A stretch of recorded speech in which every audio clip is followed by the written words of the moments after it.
The strong tides in Mount Desert Island mix warm, cold, fresh, and salt water. The conditions allow phytoplankton to thrive, the food Joanna's oysters feed on. Joanna pulls up the bumpers that keep the oyster cages afloat. She puts her muscles to work, bringing up a cage full of babies. We've had to adapt things so that I can do what I can when I'm out here by myself. Yeah. We used to have some different systems. We learned this technology a little bit from another sea farmer.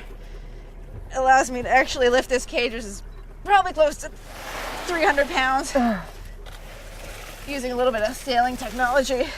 Since this is their first year with market-sized oysters, she hasn't checked on the babies in a couple of weeks, meaning moss and other organisms have built up on the cages.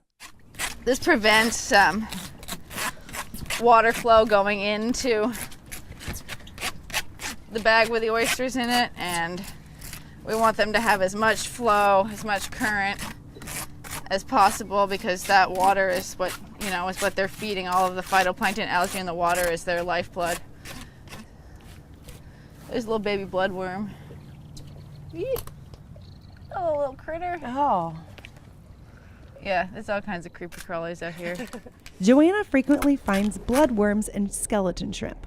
Some of these critters can be harmful to the oysters, so she dumps a cage to sort her crop. Occasionally I want to go through the bags and make sure we haven't lost many or any, And how do you know if they're like healthy and doing fine? So if they're bigger than last time I saw them, that's a good sign. Okay. Yeah. But they start to, if they are open, then they are not happy. So they know when they come out of the water, they, they're out of the water, and so they close up.